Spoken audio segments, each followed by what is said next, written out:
ఉంది. కాబట్టి ప్రతి ఒక్కరు కూడా ఆ నాయకత్వాన్ని దృష్టిలో పెట్టుకోండి.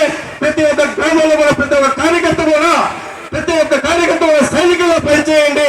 మీ అండగా మేము ఉంటాం, మా అండగా జిల్లా నాయకత్వం ఉంటుంది. కాబట్టి మీ అందరికి కూడా మేము అండుంటాం. కాబట్టి ప్రతి ఒక్క కార్యకర్త కూడా గ్రామాల్లో సైనికుల్లో పనిచేయాలని కోరుకుంటున్నాం. అలాగే నియోజకవర్గ పరిస్థితి వస్తే మన ఎమ్మెల్యే ఉన్నారు, మన పుష్ప శ్రీరాణి గారు ఉన్నారు.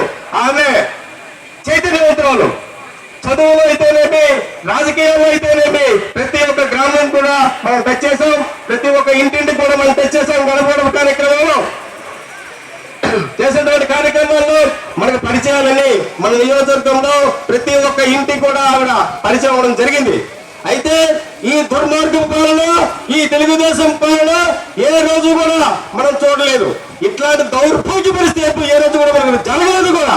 ఎందుకంటే ఏ రోజైనా ఒక ఎమ్మెల్యే కంటూ నిధులు ఇవ్వకుండా ఏ రాష్ట్ర నాయకుడైనా పరిపాలించాడండి ఈ రోజుకి? చరిత్రలో ఉందా ఎక్కడైనా? చరిత్రలో ఎక్కడైనా ఉందా అడుగుతున్నా. ఈ చంద్రబాబు నాయుడు మాత్రమే పరిపాలిస్తున్నాడు. అయితే ఈ రోజు అది అంటే ఏదో చెడుకాలం వస్తే గానీ మనుషులు చెడుపుతులు పుట్టాం. ఆయనకి చెడుకాలం వచ్చింది, ఆయన కాలం అయిపోయింది, ఆయన టైం అయిపోయింది. మన కాలం వస్తుంది, జగన్ గారు ముఖ్యమంత్రి అవుతారు. మనకు మంచి జిల్లాలో మంచి పట్టుంది.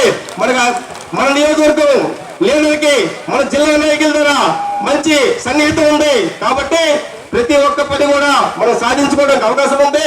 కావున మీరందరూ కూడా కష్టపడి ఈ రోజు ఏ రకంగా అయితే ఎంత ఉత్సాహంతో అయితే మీరు వచ్చారో అదే ఉత్సాహంతో ప్రతి కార్యకర్త కూడా గ్రామాల్లో పనిచేయాలని కోరుకుంటూ ఈ అవకాశం ఇచ్చిన ప్రజలందరికీ కూడా కార్యకర్తలందరికీ కూడా ధన్యవాదాలు తెలియజేసుకుంటూ సెలవు తీసుకుంటున్నాం.